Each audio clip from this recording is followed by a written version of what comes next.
Amém.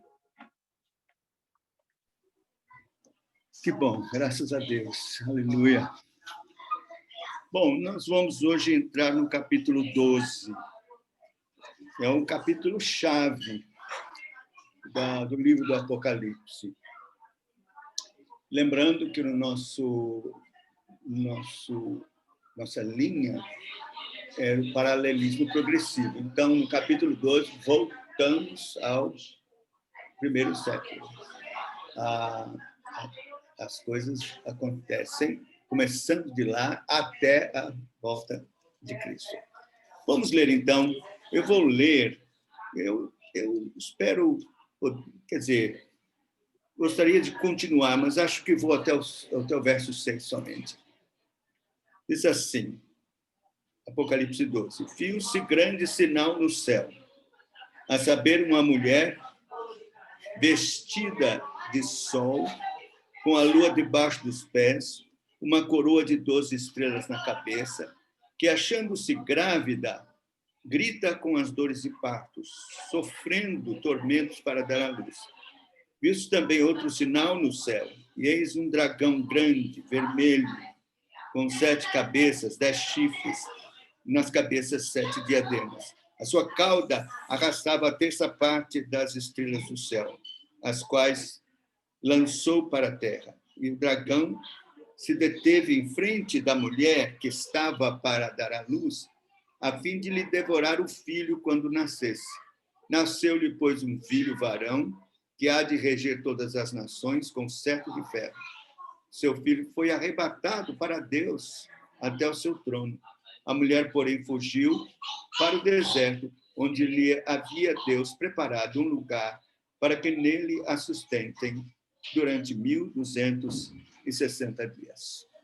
Vamos orar. Senhor, tenha misericórdia, ajuda-nos aqui, mais uma vez, na compreensão da Tua palavra. Suplicamos com perdão os nossos pecados, em nome de Jesus. Amém.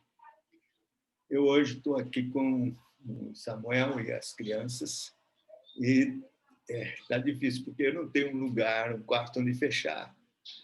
Não tem internet lá. Então, talvez atrapalhe aí uns gritinhos e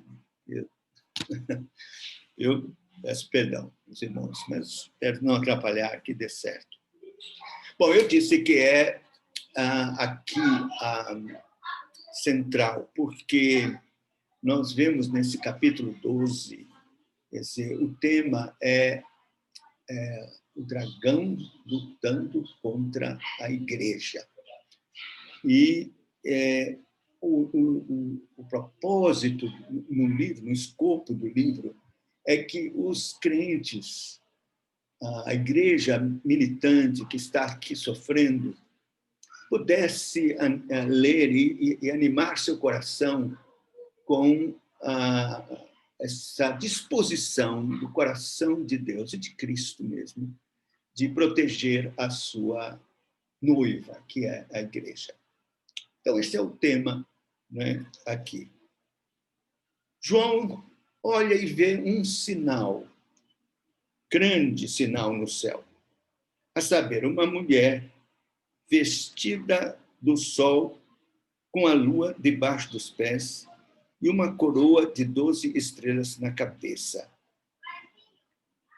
Bom, quem é essa mulher? Então,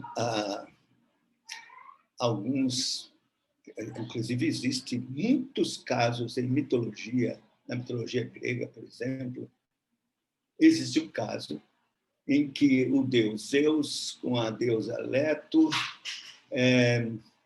tiveram um filho, Apolo, né? Mas aí um dragão queria pegar esse Apolo porque sabia que Apolo iria matá-lo. E aí, então, Apolo, no final, nas profundezas, mata esse dragão. Estou vendo aqui no livro que tem essa mitologia, e outras mais nesse sentido. E então, aqueles críticos, então, os chamados críticos da Bíblia, querem dizer que João pegou inspirado nessa mitologia. Não tem nada disso. Mesmo porque o assunto está dentro do que a história toda da palavra de Deus nos mostra que essa mulher se trata da igreja. Os católicos acham que é Maria, mas é interessante que até o quarto século ninguém achava que era Maria. Do quarto século em diante, que a coisa começou a degringolar, é que eles então começaram a falar sobre Maria, essa mulher. Mas os pais primeiros apostólicos sempre interpretaram como a igreja. E também porque há precedentes do Antigo Testamento. Então, João não tinha em mente nenhuma mitologia, ele tinha em mente o Antigo Testamento. Se nós, por exemplo, lermos, começando com Gênesis, no capítulo 3, Gênesis, capítulo 3, nós temos aqui a promessa, né, do Evangelho de Cristo nascendo de uma mulher. Então, diz assim, 3:15.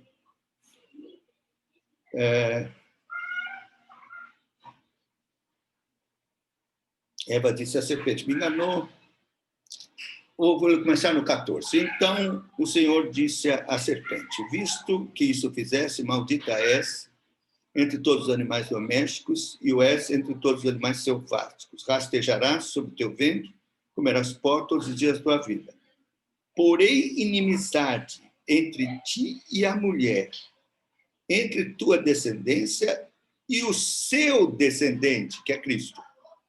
Este te ferirá a cabeça, e tu lhe ferirás o calcanhar, que é o mal que foi feito na cruz. Bom,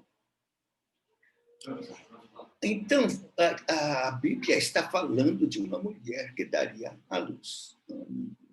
Nós temos isso também em Isaías, a Virgem dará à luz, se tratando de Maria, contanto Maria faz parte da igreja. Depois nós vamos ver a descrição que é feita da igreja e vamos ver que é uma coisa simplesmente esplendorosa e que não cabe a uma mulher como Maria, que foi simples, claro, um instrumento glorioso nas mãos de Deus, uma jovem fiel, que Deus escolheu, mas não, esse esplendor aqui é da igreja. E depois nós vamos ver que pelo próprio texto, que só pode ser a igreja. Também outro texto está em Gênesis 37, versículo 19. Também sugere a mesma coisa. Gênesis 37, versículo 19. E vocês conhecem, é aquele texto em que José, filho de Jacó, tem seus sonhos. Diz assim, deixa eu ver, 37, não é o 19, não, é antes, 37, é que ele conta o sonho, aqui, versículo 9.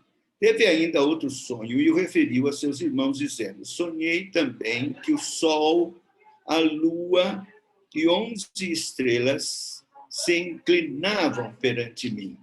11 estrelas, porque ele era a 12ª estrela. Né?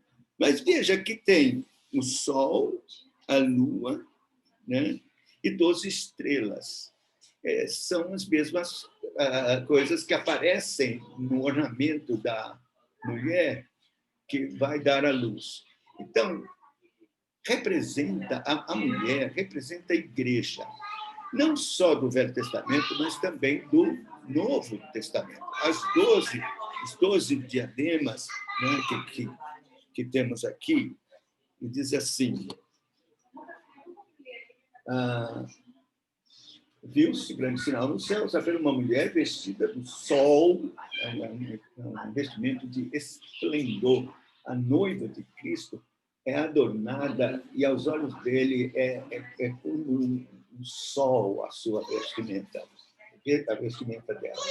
A lua debaixo dos pés significa que ela tem autoridade, domínio, e domina a lua com debaixo dos pés.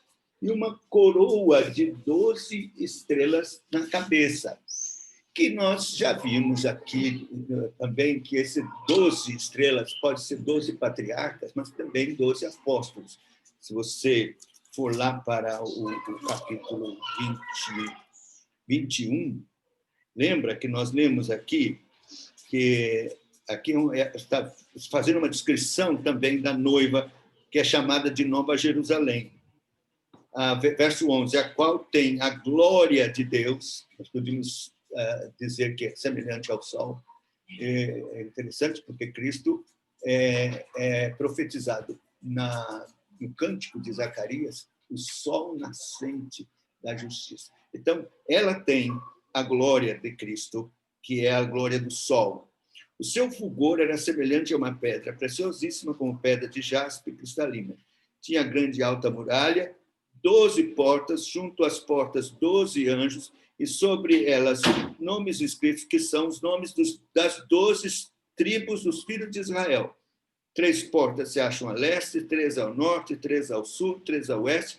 A muralha da cidade tinha 12 fundamentos, e estavam sobre esses os 12 nomes dos 12 apóstolos do Cordeiro. Então, você vê, 12 patriarcas, 12 apóstolos. Então, ela tem essa tiara com 12 estrelas. Então, isso mostra que esta mulher é a igreja que compõe o Velho e o Novo Testamento. É claro que ele está falando da igreja, que é a igreja Velho e Novo Testamento, mas na época precisa em que Cristo veio à luz. Cristo veio à luz da igreja. É interessante isso, porque era necessário que, segundo a carne, ele representasse a igreja. Então, viesse da igreja. E é interessante que Maria, no nosso símbolo de fé, chama que Cristo veio da natureza de Maria, da carne. Em Romanos 5:9, nós temos isso como necessário, né? Romanos 5:9 diz assim: logo, muito mais agora, sendo justificados pelo seu sangue... Não, desculpe, não é 5:9. Eu errei aqui a 9:5. Eu estou trocando a velhice, eu não anotei, mas acho que é 9:5. Deles são os patriarcas, também deles descende Cristo, segundo a carne, o qual é sobre todos Deus bendito para todos sempre. Amém. Desculpa, 9:5. Então, Cristo vem da igreja, ele vem segundo a carne da igreja. Então, ela aqui dá à luz a igreja no período ali, iniciando o Evangelho, né? Representado por Maria, mas ela parte da igreja, ela é parte da igreja. Então, dá luz a um filho. Ela se acha grávida, grita com dores de parto. Esse grita com dores de parto, embora seja natural, que foi isso ordenado por Deus depois da queda, né? essa dor, mas aqui é uma representação mais espiritual, já que se trata de igreja. A dor de parto é todo o sofrimento que a igreja teve até que Cristo nascesse. E a isso a gente pode incluir os justos da igreja no Antigo Testamento e todo o sofrimento que tiveram, macabeus, que eram judeus que pertenciam à igreja, eram homens justos e crentes judeus, não da sinagoga de Satanás, mas crentes. Então, todo o sofrimento para que Cristo nascesse. Depois nós vamos falar mais sobre esses sofrimentos quando vamos ver que Satanás quer acabar com Cristo, não é só quando ele nasce, não, desde muito antes. Aí diz, grita com dores de parto, sofrendo tormentos para dar à luz, todo o sofrimento da igreja para que Cristo viesse. Viu-se também outro sinal no céu, e eis um dragão, grande, vermelho, com 7 cabeças, 10 chifres, na cabeça 7 diademas. É uma visão horrorosa, horrível. Ele tem uma visão gloriosa do lado da igreja, com dores para dar à luz a um filho, que seria a glória, a salvação da igreja. E, por outro lado, ele vê o dragão, a antiga serpente, né? Satanás, grande, vermelho, grande, para mostrar o seu poder enorme, e também vermelho, sempre representando ameaça, morte, perseguição. Lembra que o cavalo vermelho era guerra, era morte, né? Então, esse vermelho, no Apocalipse, sempre mostra isso. Vermelho, com 7 cabeças, isso aponta, esse número 7 é o 7 de plenitude, e quer dizer que ele, Satanás, tem esse poder sobre todo o mundo, sobre toda a terra. 7 cabeças, é plenitude. 10 chifres, também significa totalidade, e é todo o poder que ele tem sobre as nações. Quer dizer, o poder que ele tem é através de pessoas, de homens, né? Sobre as nações, usando homens, os quais são servos de Satanás e realizam todo o trabalho que ele quer. E na cabeça, 7 diademas. Esses diademas são tipo coroa, que, na verdade, é uma pretensa demonstração de soberania. Mas é mentirosa, falsa, né? Mas ele se apresenta assim. A sua cauda arrastava a terça parte das estrelas do céu, as quais lançou para a terra. Bem, ele é tão grande e uma cauda arrasta a terça parte das estrelas. Não tem nada a ver com estrela real. Jamais terça parte das estrelas caíram sobre a terra. Isso se refere à ação do diabo, trazendo consigo, por sua sedução, milhares de anjos que caíram com ele, se tornaram demônios. Com a cauda, ele arrasta esses demônios todos que vêm e infestam o ar. Parte desses demônios foram presos no abismo, segundo a vontade de Deus, mas parte está nas regiões celestiais. Seria bom nós lermos Efésios, porque aqui se trata da guerra espiritual, e nós não podemos ficar sem ver isso aqui. Efésios.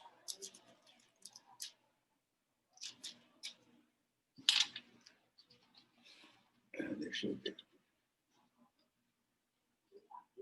Eu anotei aqui para não errar.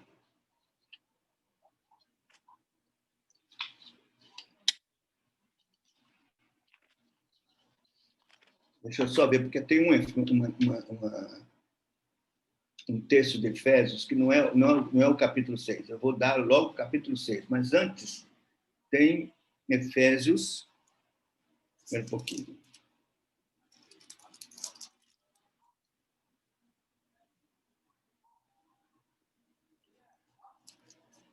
Onde é que eu marquei aqui, Efésios? Estou querendo ver onde é que foi.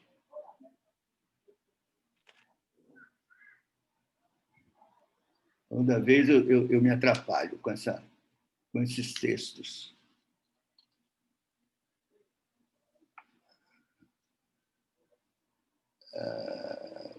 Não tem importância. Oxe, não tem isso. Não tem importância, não. Vamos para o capítulo 6. Sim, lembrei. É 4.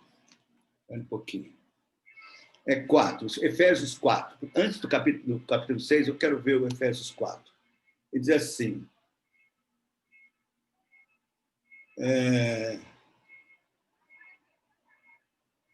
foi concedida a cada um de nós segundo a proporção do dom de Cristo. Por isso, quando ele subiu às alturas, levou cativo o cativeiro e concedeu dons aos homens. Veja, aqui está falando do que o texto está dizendo, que o filho, ela deu à luz o filho, ele se postou para devorar o filho, não foi? Deixa eu voltar lá, porque eu estou adiantando e não é certo. Vou ler aqui. Viu-se grande outro sinal no céu, eis um dragão grande, vermelho, com 7 cabeças, 10 chifres na cabeça, 10 diademas. A sua cauda arrasta a terça parte das estrelas do céu, as quais lançou para a terra. E o dragão se deteve em frente da mulher que estava para dar à luz, a fim de devorar o filho quando nascesse. Nasceu-se, pois, um filho varão, que há de reger todas as nações com cetro de ferro, e o seu filho foi arrebatado para Deus até o seu trono. Então, Cristo, que ele queria, o filho aqui é Cristo, não tem nenhuma razão de ser como os dispensacionalistas pensam, que aqui esse filho é a igreja que foi arrebatada, parte da igreja que foi arrebatada e outra vai ficar. Não, em absoluto. Esse filho é Cristo, que regerá as nações com cetro de ferro. Não tem. É muito claro. Agora, ele diz que ele foi arrebatado. É a ascensão de Cristo. É claro que na ascensão envolve a vida, morte e ressurreição de Cristo. E a ascensão, pelo fato dele não ter citado morte e ressurreição, que são fundamentais, mas ele quis dizer que o dragão não arrebatou o filho, porque ele foi assunto aos céus. Essa expressão da ascensão de Cristo aos céus é para mostrar a derrocada de Satanás.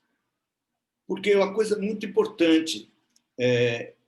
Veja, por isso que eu li aqui que ele subiu às alturas, levou cativo o cativeiro, concedeu-os aos homens. Ora, que quiser subiu, senão que também havia descido até as regiões inferiores da terra, aquele que desceu também é o mesmo que subiu acima de todos os céus para encher todas as coisas. Ele mesmo concedeu uns para os apóstolos, profetas, outros para evangelistas, outros para pastores, com vista ao aperfeiçoamento do santo, desempenho do seu serviço para a edificação do corpo de Cristo, até que todos cheguemos à unidade, o pleno conhecimento de Deus e perfeita varonilidade na medida da estatura de Cristo. Ele falando, então, dessa ascensão de Cristo. Ele foi recebido na glória, coroado, e imediatamente, uma das primeiras coisas que Cristo fez foi expulsar Satanás do céu. E você pergunta, mas Satanás estava no céu? Tinha acesso ao céu? Tinha. E tinha uma função, ele tinha uma função, o ofício dele lá no céu era de acusador. Diabolos é o acusador. Ele, então, tinha esse acesso. Isso aí a gente vê lá em Jó, no capítulo 1, né? Se você se lembra de Jó, no capítulo 1, veja bem, que, como é dito lá, se lemos é melhor. Jó, capítulo 1.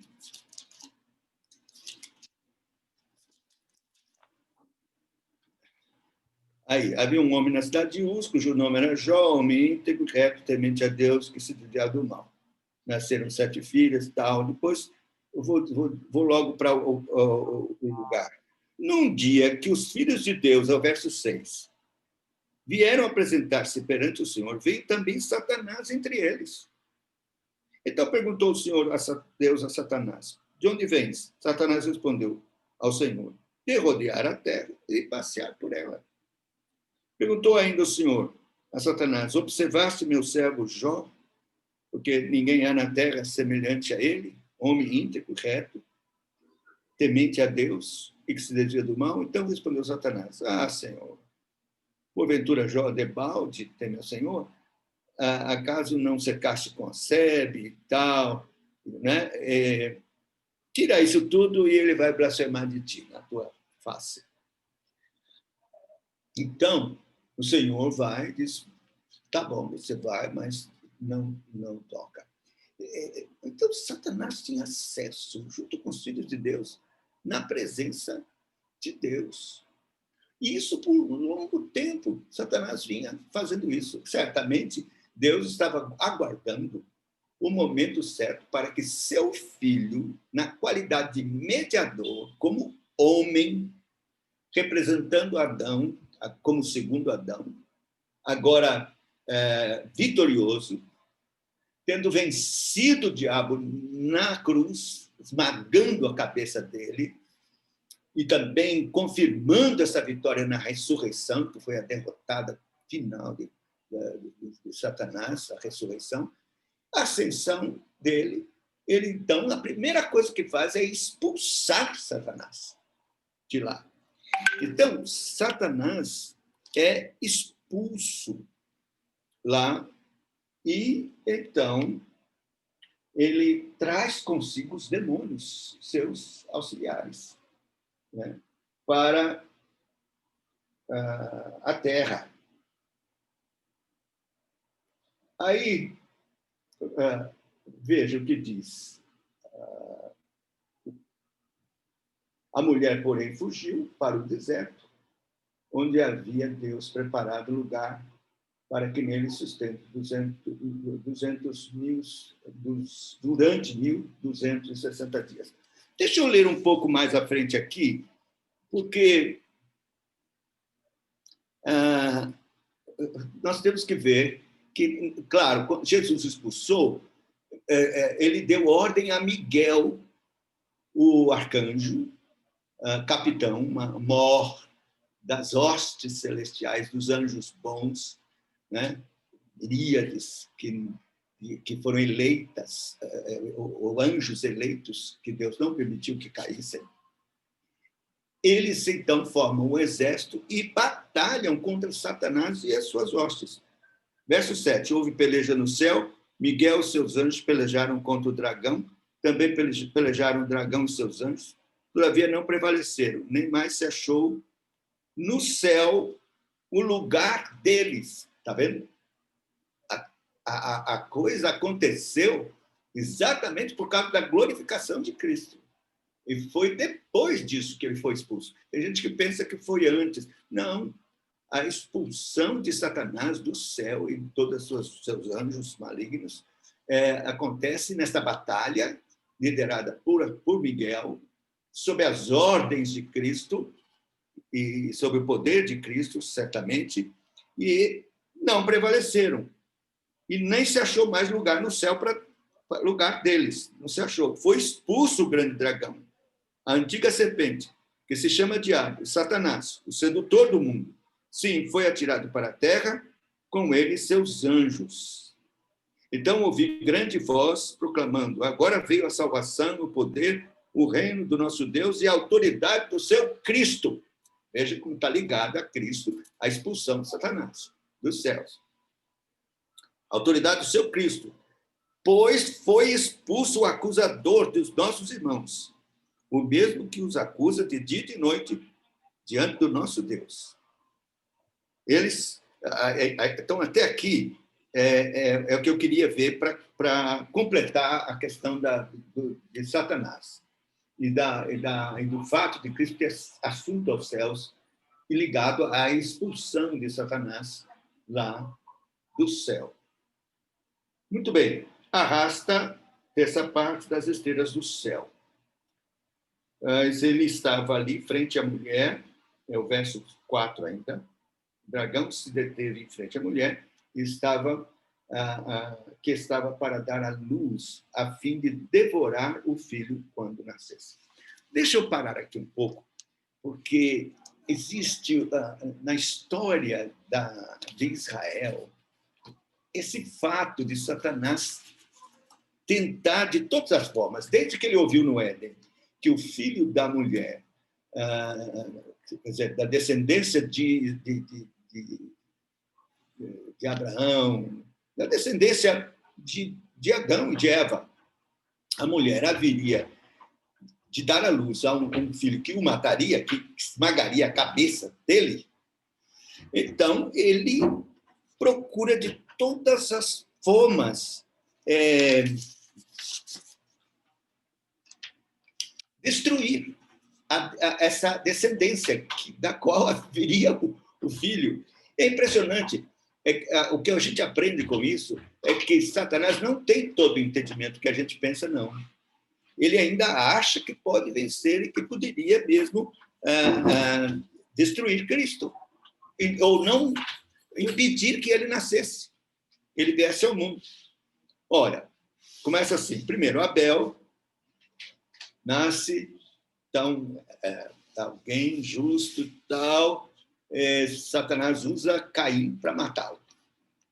Depois, Deus, então, provê outro, Sete. Sete é justo, a sua descendência é a descendência mesmo escolhida de Deus. São homens santos, maravilhosos, que vêm, Enoque, né, Matusalém e tal, todos justos, santos. Até que começa o declínio. Satanás age de tal forma contra a descendência de Sete que quase zera.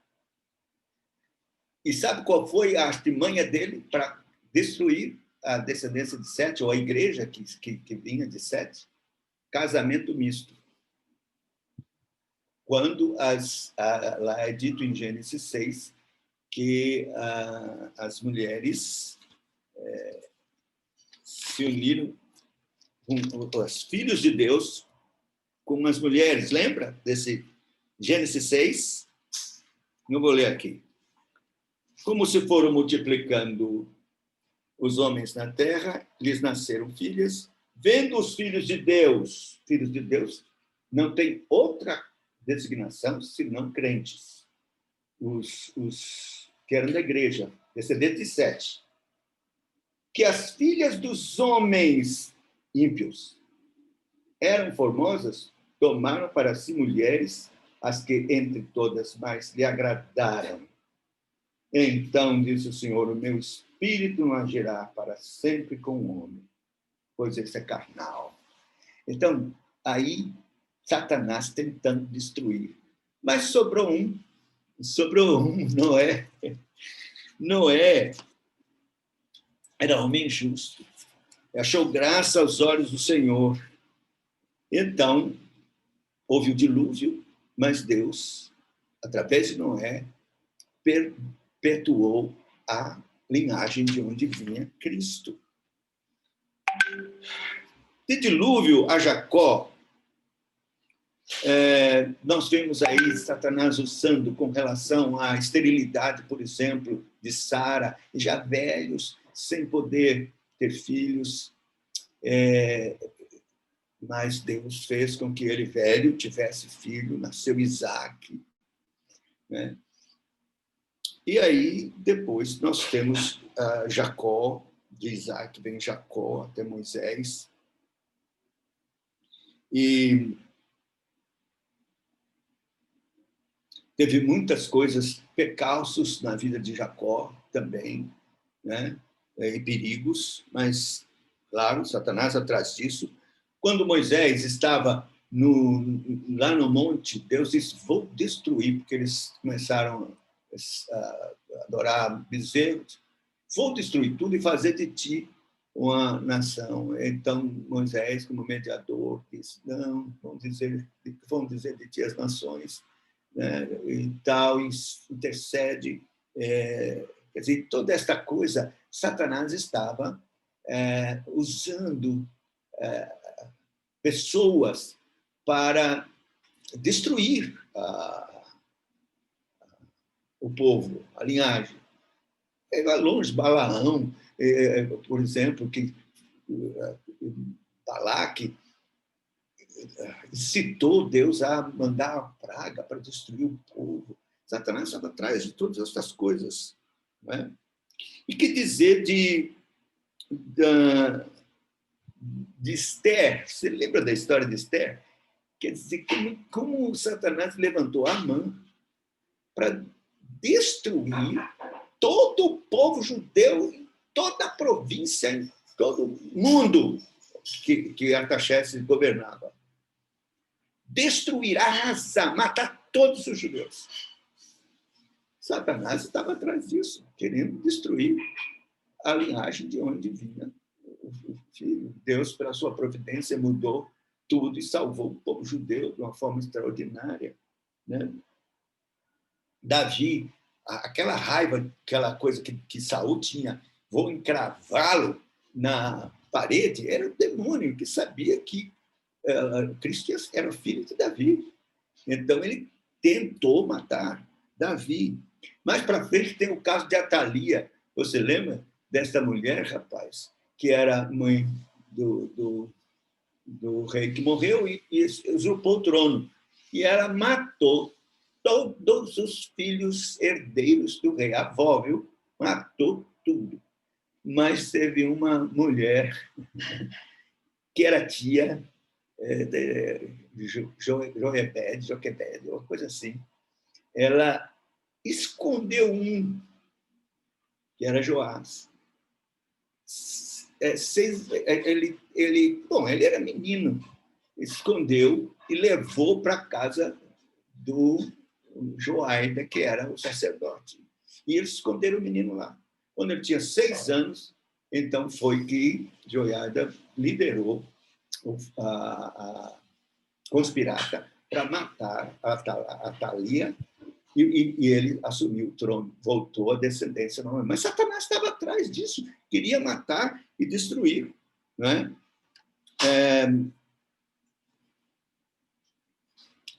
Porque ele sabia que o filho varão haveria de vir para destruí-lo. E que dizer de Herodes, hein? Os magos chegaram dizendo que vieram para adorar o rei, né? E então, onde é que Herodes, todo interessado, onde é que ele ia nascer? Chamaram os teólogos disseram em Belém de Judá. Então, vão lá, adorem, voltem para me dizer para eu também adorar. Conversa, Satanás estava atrás disso. Mas Deus falou com José, foge daqui, leva o menino para o Egito. E então Herodes não achou, os magos foram para outro lugar também, indicados por Deus, não voltaram lá para o palácio, ele ficou marara e mandou matar todos os meninos de Belém de 2 anos para baixo. Quer dizer, Satanás, tudo atrás, querendo matar de toda forma o filho varão que haveria de nascer. Então, essas histórias mostram que ele já queria devorar o menino antes que ele nascesse, acabar com a descendência, a linhagem. Não é? Então, foi com muita dor que Cristo veio ao mundo, mas Deus guardou, ele realizou a obra que tinha que realizar. Uma coisa que eu achei interessante, Satanás realmente não sabia. Ele não sabia que a sua ruína estaria na morte de Cristo. Sabe por que concluí isso? Quando Jesus está na ceia, que diz a Judas, o que tens de fazer, faze-o depressa. E diz o texto que, nesse momento, Satanás entrou em Judas. E então ele foi e de fato, pegou o dinheiro e indicou exato lugar onde Cristo estaria para que a turba, soldados, o prendesse. Satanás estava alegrinho, achando que estava conseguindo, e que, de fato, incitou a multidão e tudo para gritar, crucifica, o crucifica. E ele estava achando que estava abafando, conseguindo o seu intento. Mas o tiro saiu pela culatra, porque a Bíblia diz que foi exatamente na cruz que ele pisou a cabeça. Ele não atinou que estava ferindo o calcanhar, mas que ele pisaria a sua cabeça. E foi na cruz. Colossenses diz que ele triunfou sobre o inimigo, sobre as potestades, na cruz do Calvário, expondo ao desprezo e à vergonha. Cristo venceu Satanás morrendo na cruz e na sua ressurreição gloriosa, porque certamente Satanás achava que estava acabado. Mas não, ao terceiro dia, ele ressuscitou. Ter sido um horror para Satanás, a ressurreição de Cristo. E assunto aos céus. Pronto. Isso, então, foi concluído e Satanás derrotado. Ele foi derrotado nesses intentos todos de matar a geração, a linhagem de Cristo. Foi derrotado nesse intento de matar Cristo com Judas e todo aquelas autoridades que foram lideradas por ele para fazer isso. Foi enganado, foi morto, ele foi esmagado, derrotado na cruz, e foi derrotado também no céu com a glorificação de Cristo, quando as hostes, lideradas por Miguel, sob a autoridade de Cristo, o expulsaram de lá. Bom, então, temos aqui o triunfo glorioso do plano de Deus, maravilhoso, e a derrota frustrada de Satanás. Mas então ele, vendo que não podia mais fazer nada com o filho, ataca a igreja. Veja que ele diz assim,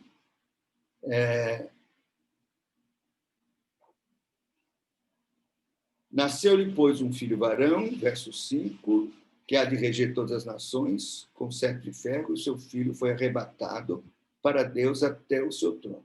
A mulher, porém, fugiu para o deserto, onde lhe havia Deus preparado lugar, para que nele a sustentem durante 1.260 anos. Olha, mais para frente um pouco, deixa eu mostrar aqui, verso 13. Quando, pois, o dragão se viu atirado para a terra, perseguiu a mulher que dera à luz ao filho varão. E foram dadas à mulher 2 asas de grande águia, para que voasse até o deserto, ao seu lugar, aí onde é sustentada durante tempos e metade de um tempo, fora da vista da serpente. Então, ela foi para o deserto. Agora, que deserto? O deserto aqui não é um deserto, é figurativo. Lembrando o deserto que o povo de Israel passou até chegar em Canaã, a igreja está num deserto. Em todos os lugares nós estamos no deserto, de uma provação, guardados por Deus, mas numa provação e numa luta frontal contra o inimigo. Porque, veja, o que ele fez. Então a serpente arrojou da sua boca, atrás da mulher, água como um rio, a fim de fazer com que ela fosse arrebatada pelo rio. A terra, porém, socorreu a mulher, e a terra abriu a boca e engoliu o rio com o dragão, que o dragão tinha arrolado da sua boca. Bom,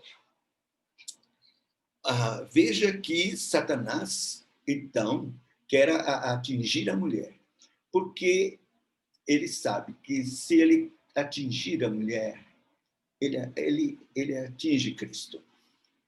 Lembra do apóstolo Paulo, quando estava perseguindo, ele teve a conversão? Paulo, por que me persegue? Dura para coisa para ti recalcitrar contra os aguilhões. Aí diz, porque me persegue. Ué, Paulo estava perseguindo a igreja. Mas perseguir a igreja é perseguir a Cristo.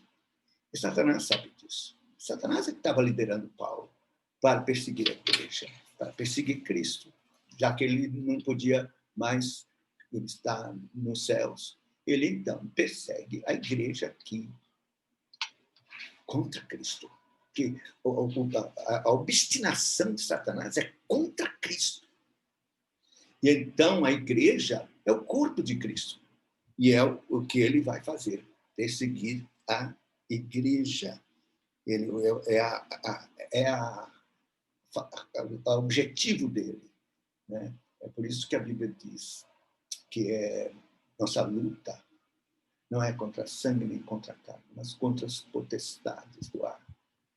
Esse é o Efésios 6, que eu estava apressado em ler, mas que é nessa hora que eu preciso ler, porque mostra claramente que é isso que Deus permite que Satanás persiga a igreja, mas, é claro, sob o controle dele. Mas diz assim, a partir do verso 10, eu quero ler porque é importante. Nós temos que estar preparados. A Bíblia não esconde. Diz assim, me pensa, passei aqui, Efésios 10, 6, 10. Sede fortalecido no Senhor, na força do seu poder, revestido de toda a armadura de Deus, para poder ficar firmes contra as ciladas do diabo, porque a nossa luta não é contra sangue e carne, sim contra os principados e potestades, contra os dominadores deste mundo tenebroso, contra as forças espirituais do mal, nas regiões celestes. Portanto, tomai toda a armadura de Deus, para que possais resistir no dia mau, e depois terdes vencido tudo, permanecer inabaláveis, estar firmes, cingindo-vos com a verdade, vestindo-vos da couraça da justiça, calçai os pés com a preparação do evangelho da paz, embraçando sempre o escudo da fé, com o qual podereis apagar todos os dardos inflamados do maligno.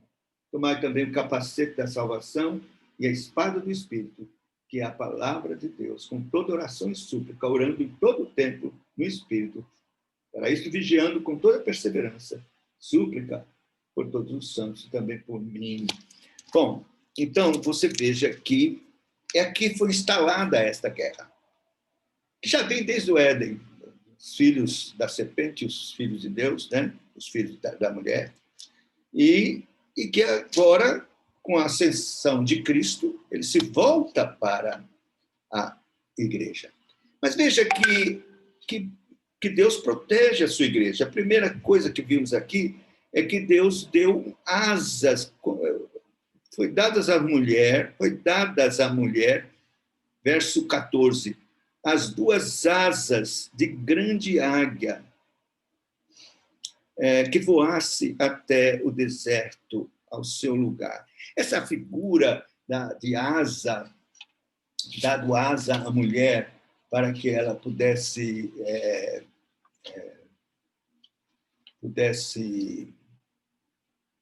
voar e ir para um lugar, já é uma figura que é conhecida no Antigo Testamento. Eu vou ler aqui rapidinho Êxodo, capítulo 19. Êxodo, capítulo 19. Veja que texto maravilhoso. Êxodo 19:4. Primeiro eu vou ler 15, que é um cântico de Moisés. Primeiro Êxodo 15. Êxodo 15:12. O cântico de Moisés. Ao pôr do sol caiu. Êxodo, gente, eu estou com pressa aí. Estou aqui em Gênesis ainda. Êxodo 15:10. Eu acabei passando do tempo aí, meus irmãos, me perdoem. 15, versículo 12, é o cântico de Moisés. Diz assim: Estendeste a terra e a terra os tragou, mostrando que o ato dele jorrar água da boca para afogar a mulher, afogar a igreja, é um ato de sedução, da mentira, de falsa profecia e todo tipo de engano, de engodo, porque como, por exemplo, o Senhor Jesus disse, falando da igreja de Laodiceia, que não és quente nem frio, mas és morno, estou a ponto de vomitar-te da minha boca. Aí Satanás toma essa figura para dizer que vai jogar água de engano para destruir a igreja. Mas a terra tragou. Então, aqui o verso 12, Moisés está louvando ao Senhor, porque os inimigos morreram afogados no mar. Mas ele diz, estendeste a destra e a terra os tragou. Né? Mas Moisés também teve outra experiência de que a terra tragou os inimigos. Foi quando Datã, Abirã, né? Datã e Abirão se levantaram contra Moisés e eles falaram contra o ungido de Deus, que estava como profeta, fazendo aquela obra toda, e eles estavam com inveja, e falaram contra Moisés. Deus tinha destinado Arão para... Moisés e Arão. Deus tinha destinado Arão para ser profeta, e eles foram contra isso, contra Deus. Foi quando botou o bordão lá, e outras coisas, eles blasfemaram contra Deus e tudo. Então, Moisés mandou reunir todos eles. E aconteceu que a terra engoliu Datã e Abirã. Então, veja que tem isso aí. E Êxodo também, 19:4, versículo 4. Tendes visto o que fiz aos egípcios, como vos levei sobre asas de águia e vos guiei a mim. Agora, pois, se diligentemente ouvirdes a minha voz e guardardes a minha aliança, então sereis minha propriedade peculiar dentre todos os povos, porque toda a terra é minha. Então, veja, o que Deus diz de Israel, Deus diz da igreja, que era a igreja de Israel. Ele está dizendo, tendes visto o que fiz aos egípcios, e como vos levei sobre asas de águia. Os egípcios a terra engoliu, e ele levou sobre asas de águia Israel, não é? Protegendo. Então, é a figura aqui tomada por João para dizer que a mesma coisa Deus faz com a igreja agora, no Novo Testamento. Ele a transporta, como diz o verso 14, a um lugar deserto, mas ali é o seu lugar. Deus quer que a igreja esteja no deserto, porque a aprovação, Deus tem um plano de burilar a igreja, de edificá-la e de fazer todo o trabalho com a igreja através da aflição. Por isso que ele permite que Satanás, mesmo esmagado, ainda tenha os seus estertores contra a igreja, preso no controle de Deus. Mas Deus usa, né, isso. Estava ouvindo Hernandes pregar sobre isso, achei interessante que ele diz, Deus não livra da morte, mas livra na morte os seus. Né? Quer dizer, isso não significa que a igreja não vai sofrer martírio. Já temos tido isso da história, e muitos hoje ainda estão presos e têm sido mortos. Nigéria, nesses países aí, com essas ditaduras malucas, teológicas. Né?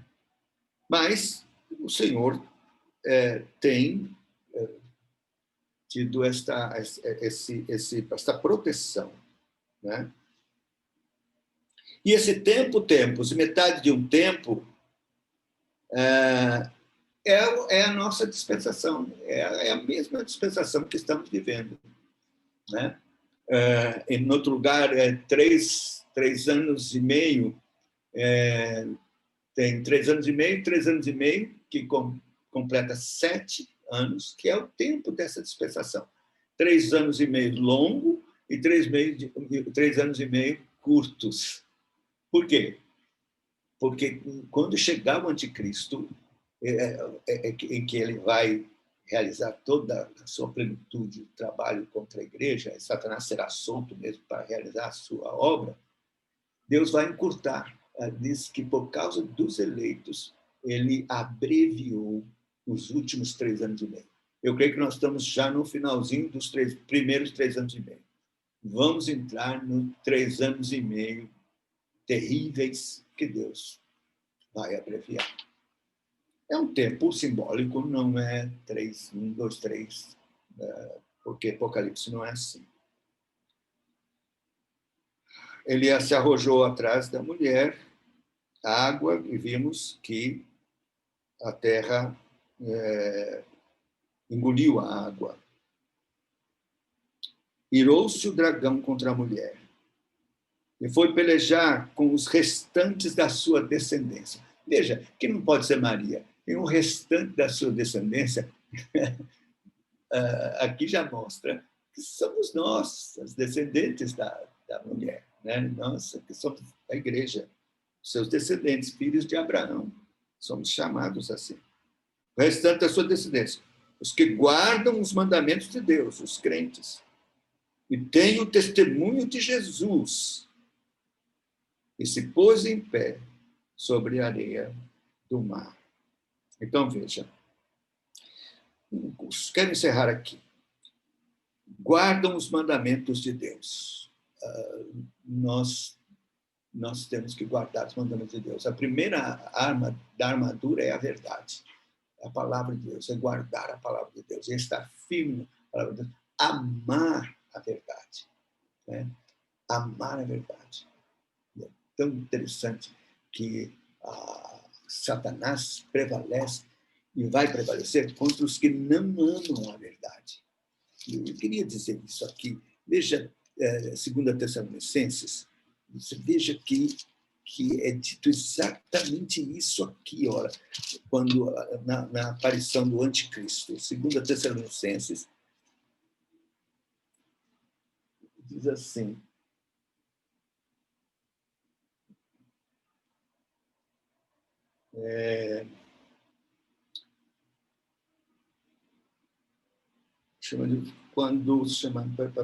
peraí, aqui, ele vai falar, 2 Tessalonicenses, capítulo 1, versículo 6, começa, se de fato é justo para com Deus, que dê em paga a tribulação aos que vos atribulam. E a vós outros que sois atribulados, alívio juntamente conosco, quando do céu se manifestar o Senhor Jesus, com os anjos do seu poder, em chama de fogo, tomando vingança contra os que não conhecem a Deus e contra os que não obedecem o evangelho do nosso Deus. Esses sofrerão penalidade, eterna destruição, banidos da face do Senhor e da glória do seu poder. Vai ser admirado e tal. O nome do nosso Deus é tratado, irmãos. A vossa mente, espera um pouquinho. Tem mais uma coisa aqui.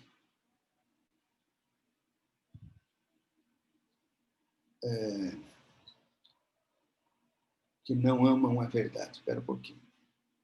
O mistério da iniquidade já opera, verso 7, está falando do anticristo, aguardando somente que seja afastado aquele que o detém, então será de fato revelado o iníquo, a quem o Senhor matará com o sopro da sua boca e destruirá pela manifestação da sua vinda. Então, o aparecimento do iníquo será segundo a eficácia de Satanás, com sinais, prodígios de mentira, com todo o engano da injustiça que perecem. Agora veja, porque não acolheram o amor da verdade para serem salvos. Aqui, esse versículo aqui, o amor da verdade. Então, sabe, pessoas que não gostam de doutrina, que não têm amor à palavra de Deus, não amam as sãs doutrinas, ou que deixa para lá, estão mais interessados na experiência ou em sensações. Cuidado, porque os que não amam a verdade não terão chance contra Satanás, porque os que guardam os mandamentos de Deus. E, em segundo lugar, os que têm testemunho de Jesus. Interessante. Vencedores são os que guardam os mandamentos e amam a verdade e que pregam. Olha aqui, que têm o testemunho de Jesus. Os que pregam a palavra. Olha, enquanto a igreja estiver pregando, Satanás não terá qualquer poder sobre ela. Lembra das duas testemunhas? Que ao pregar saía fogo e eles tinham autoridades e tal, porque estavam pregando, são testemunhas. Então, Deus dava a elas toda a condição e poder. Né? Então, a pregação, quando a igreja se emudecer, então, está acabado.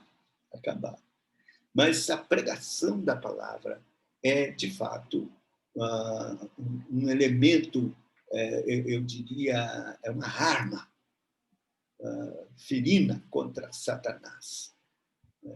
Então, nós temos que amar a verdade, guardar os mandamentos e pregar a palavra. Não parar de pregar. Pregar sempre a palavra. E Satanás, então, não vai prevalecer contra a igreja, jamais. Então, nós temos essas considerações aqui. Eu acabei avançando, ia falar só até o verso 6, mas foi necessário. Eu teria que falar aqui também sobre a grande alegria no céu, né, por causa dessa bênção, e a declaração de que nós vencemos o inimigo com Cristo. Né? Verso 11, eles, pois, o venceram por causa do sangue do Cordeiro e por causa da palavra do testemunho que deram, mesmo em face da morte, da pregação. Então, nós somos salvos pelo sangue de Cristo, que é o que nos justifica. Veio a salvação e o poder e o reino do nosso Deus e a autoridade do seu Cristo. Aí diz assim, eles, pois, o venceram por causa do sangue do Cordeiro. Não é porque simplesmente tem conhecimento de doutrina, sabe a respeito de Cristo, é teólogo. Não, é pelo sangue de Cristo, sangue de Cristo. Por isso, a nossa pregação tem que estar melada de sangue. Qual é a outra palavra que você disse para mim, sugeriu? Tinta de sangue. Gracinha não gosta que eu falo melada de sangue. Mas é tinta e sangue, tingida de sangue, talvez seja assim, a pregação, porque nós vencemos o inimigo pelo sangue do Cordeiro e por causa da palavra do testemunho que deram, pregação da cruz pingando sangue, como outro dizia, que botou correr Satanás. E Deus promete mesmo vitória sobre Satanás. A Bíblia diz, resistiu firme na fé e ele fugirá de vós. Então, nós precisamos crer que a obra de Cristo já determinou a vitória sobre Satanás. E vitória para nós, contra Satanás, porque ele venceu por nós o inimigo, na tentação e na cruz do Calvário. Então, nós somos em Cristo mais que vencedores. E Satanás não pode nos tocar. Agora, não vamos subestimar o seu poder e suas tramas, seus ardis. Por isso, a armadura, né? Amar a verdade, escudo da fé, capacete da salvação, crendo firmemente na justificação de Deus. E calçados, couraça da justiça, isso é importante. Verdade, justiça, santidade, pureza, vida na presença de Deus, limpa, clara, consciência pura. E calçados os pés com a preparação do Evangelho. Pregação. É assim que vamos vencer o inimigo pisado debaixo dos nossos pés. É assim.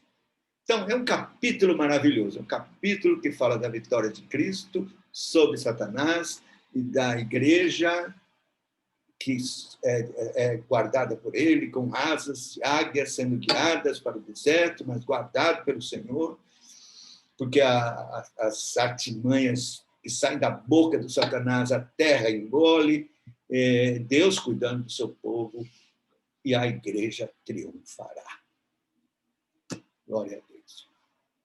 Vamos orar, né? Senhor, nós te damos graças pela tua palavra tão maravilhosa, verdadeira, e rogamos que o Senhor, por tua graça, venha, Senhor Deus, nos dar a benção de mesmo no deserto, nós possamos continuar firmes, guardados pelo Senhor.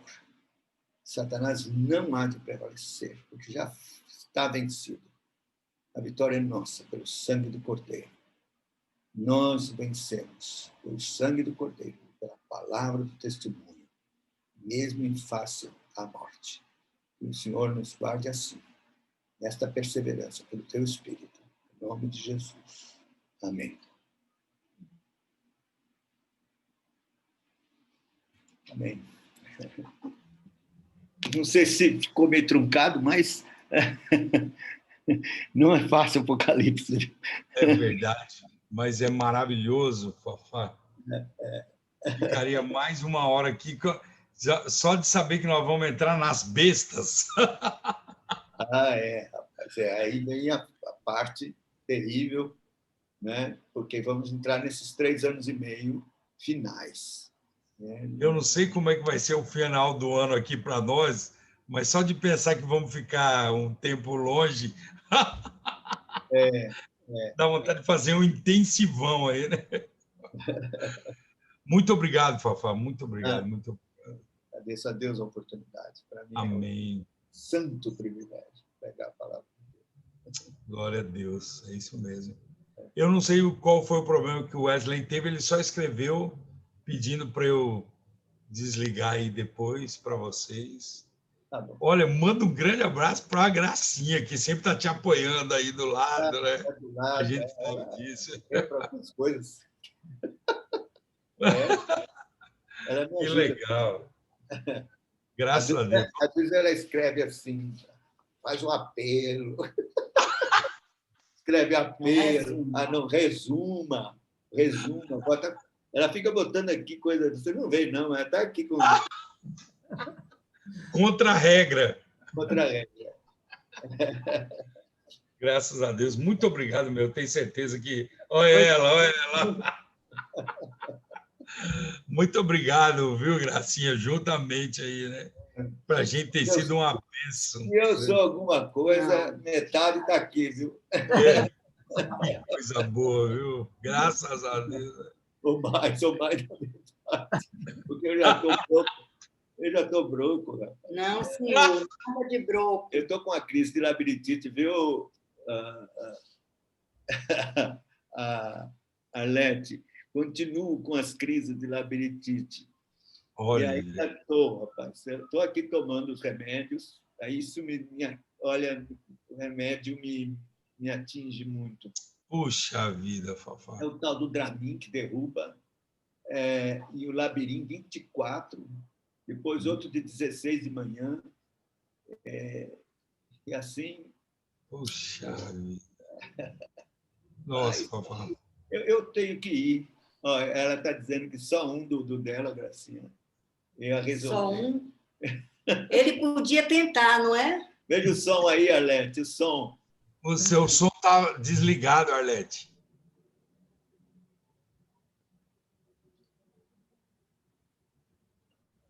Essa semana o William ficou ruim da labirintite porque ele ficou fazendo o negócio da música brasileira, né?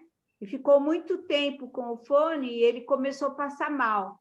Aí eu falei, toma o remédio. Ele foi, comprou e tomou. Nossa, maravilha. Que coisa, né, rapaz? Ele, Fafá, podia tentar. Não é senhora, eu vou tentar tomar o remédio. Ainda. Eu já conheço, eu tive 4. Mas eu estou tendo repetidamente. E teve uma muito forte, né, Fafá, esse tempo atrás. Geralmente é forte, é bem forte. É porque quando vai ficando bom, ele cai na Coca-Cola, que nem bebe água. Não pode, nem Coca-Cola, nem café, nada. Café, Coca-Cola, ele nem bebe água. Vamos Fritando desligar, quase nós dois, tudo. Fafá, vamos desligar. É a marvada. A Coca-Cola, para mim, é a marvada. Tá vendo aí, ó? Olha lá, Eu vou fazer ele tomar Vertizine um D. desse. Como é? Nossa, Ver Vertizine D. a vertizine. Esse é o D, Fafá. Esse D é D, aqueles que você abomina aí. esse D eu tenho horror. Ele toma de manhã, não tem problema. Ah, mas não é de manhã. Não, é para tomar, é melhor tomar à noite. Ah, É? Mas à noite ele diz que dá. Me dá pânico. Dá pânico. É horrível. A médica que eu fui me disse um nome estranho que tem isso mesmo. Diz que tem certos medicamentos que algumas pessoas, por exemplo, Plasil, algumas pessoas não podem tomar de hipótese alguma. Porque o Plamete, que é a substância, faz um mal-estar. Ela disse um nome, mas eu não me lembro. Eu não faço muito bem com Dramin. O trauma que dá. Dramin eu nem tomo. Né?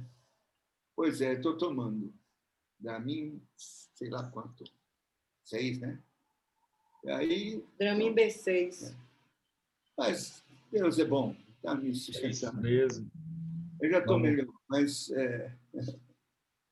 Agora, sabe uma coisa que ele se dá bem? É por um lado, por outro, não. Que é o dexametasona. Entendeu? Porque eu não posso tomar muito, porque sobe a glicemia. Sobe a glicemia. Aí tem que tomar um extra de metformina à noite. Ah, sei. Para dar uma equilibrada. Para equilibrar. Puxa vida. Eu só tomo remédio de pressão, losartana, 50 miligramas e civastatina. Que bem. É bom.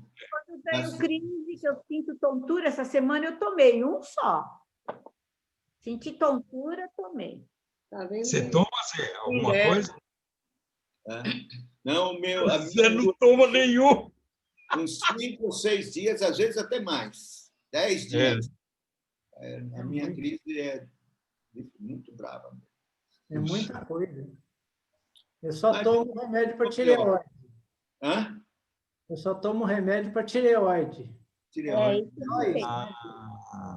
No momento eu tenho falta desse. Né? Isso é comum. Está me atrapalhando muito a vida é a artrose.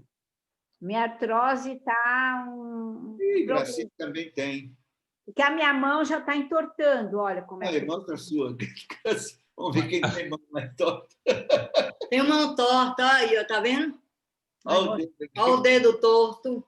Eu também. Vocês tomam medicamento? Para isso, minha mãe toma uns... Eu não tomo nada. Prejudica outras coisas, então eu não tomo. Ah. Não tem cura. Minha mãe tem tido uma melhora muito grande, gente. Com 90 anos, eu tenho visto a mãozinha dela desentortar, vocês acreditam? O que ela toma? Que remédio é? Toma... Como é que chama do Covid aí? Reuquinol, que é o cloroquina. Tá vendo? Cloroquina é para artrose, artrite. E ela toma um chamado colchicina. Que comprou Mas... na Confidina. Oi? Comprou na Confidina. Que é? Vem de lá, vem de lá. Como é que é o nome? Não. Colchicina. Não é China, não é colchicina. De colcha, colchicina. Mas é impressionante, a mãozinha da 90 anos está endireitando assim, ó. Porque quando eu comecei a entortar, eu fui no médico. O médico falou, não tem jeito, daí só tem que conviver. Eu falei, mas, doutor, eu toco, como que eu vou ficar? Ele falou, toca enquanto não deformar. Não, misericórdia. Formado também dá para tocar. Eu estudo muito para poder adequar, senão não dá. Depois, o que eu posso passar, o nome da médica, é uma reumatologista bem conceituada lá no Beneficência Portuguesa. Bem legal, e a gente ficou impressionado. Meu Deus do céu, essa mulher vai chegar no 100, viu? Coisa, que bom. A minha mãe Alex, morreu com 93, com as mãos tudo torto. Ah, então. quantos anos? Meu avô também tinha. Gente, eu vou sair, tá 93, bom? minha mãe. Até amanhã. E meu marido falava que Tchau, tinha Zé. medo, porque essa descanso. mulherada da nossa família dura muito. Ele morreu antes de fazer 60. Não tem jeito, não. É assim mesmo. E aí, Fafá, dona Deus abençoe, viu? A hora é microfone. Ore por mim aí. Amanhã eu vou pregar na igreja. Vamos orar agora, Fafá. Meu Deus. Viu? Vamos orar agora, Fafá, antes da gente desligar. Por favor. Tá. Eu sei que a Ismeninha está no escurinho ali, mas já tá ouvindo a gente. O microfone dela. Mas ela está ouvindo, sim. Ó Senhor amado, bendito seja o seu nome na nossa vida, principalmente por causa da sua palavra maravilhosa. E, sobretudo, o estudo da revelação, Senhor, onde estamos revendo princípios maravilhosos que sabemos que serão cumpridos e muitos estão sendo cumpridos, Pai. Muito obrigado pela instrução dessa noite, pelo seu servo, que tem se dedicado em fazer isso para nós, ó Deus. Louvamos ao Senhor pela vida do teu servo Josafá, Senhor. E nesse instante nós clamamos pela saúde dele mais uma vez, Senhor. Quando nos reunimos, Senhor, temos prazer de pedir ao Senhor que todas as coisas pode. Pela nossa saúde, Senhor, porque os anos se aproximam e sabemos que só o seu cuidado sobre nós e nosso corpo. Por isso clamamos, ó Deus amado, principalmente por essas crises de labirintite, Senhor.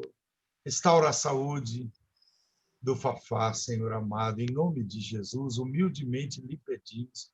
Põe a sua mão sobre ele, permita que o descanso no sono seja pleno, Senhor amado. Nessa noite, sobretudo, nós lhe pedimos isso, que ele possa ter um dia maravilhoso na sua presença, pregando, ensinando, Deus, e que não haja falha na memória, que ele tenha plena ciência de tudo que o Senhor tem colocado na sua mente e coração para explanar, pregar no dia de amanhã, Senhor. Muito obrigado por esses momentos, obrigado pela Gracinha, sua companheira inseparável, seus filhos e netos. Coloca a tua mão sobre esta família que o Senhor separou, ó Deus, para a pregação do teu evangelho, para viver somente para a tua honra e glória, Senhor. Cuida também da vida da Ismênia, da Arlete, Senhor, nesse instante, da vida daqueles que estiveram aqui, tiveram que sair já. Ó Deus, sobre todos os nossos irmãos dinossauros aqui, que temos nos reunido e nos tratado com tanto carinho e vivido momentos tão preciosos de amizade e comunhão contigo, Senhor. Dá-nos uma noite na sua presença, nós lhe pedimos, em nome de Jesus Cristo. Amém, Senhor. Amém. Amém. Obrigado. Muito obrigado. Deus abençoe, Fafá. Amém. Vocês também, todos aí. Amém. Todas as meninas presentes.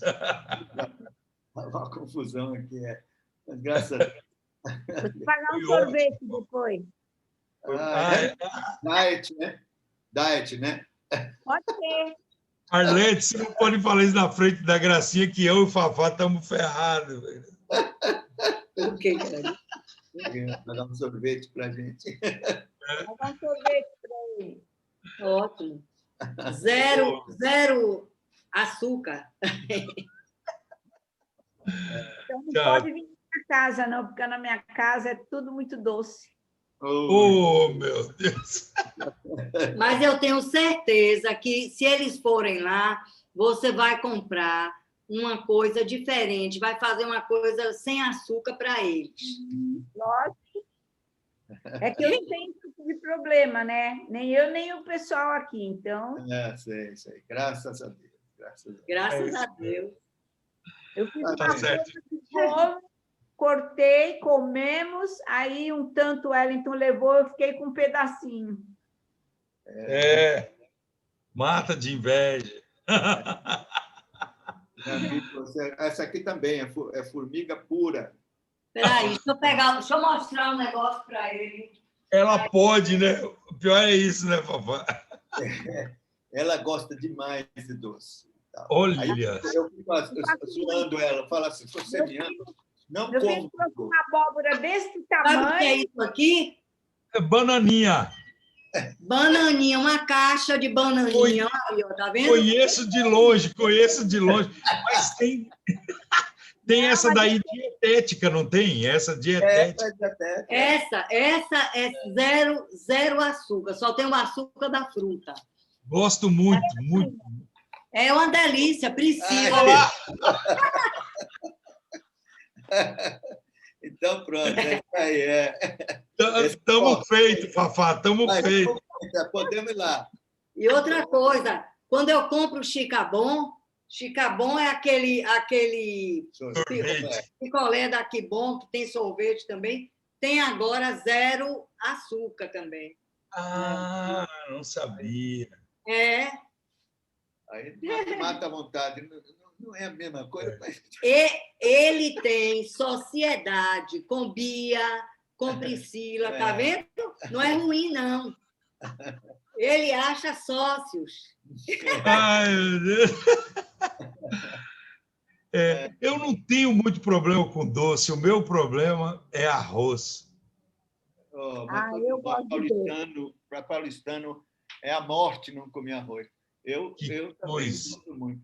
Mas aí, como é que fala? Mas não é a mesma coisa, né? O integral, né? Como é o nome? Integral. Não, eu queria comer uma panela toda de arroz branco. Integral, falam tanto de integral, mas não é tudo isso que falam, não. Não é, não. Não é. Essa semana mesmo, lá na ilha, a moça Bal, você conhece Bal?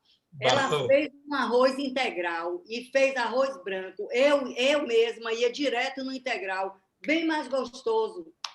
A maneira como ela fez. Gracinha, aquele arroz integral que faz lá na ilha é maravilhoso. É gostoso, sim. É só ele. E ainda faz com grão de bico junto. É uma delícia.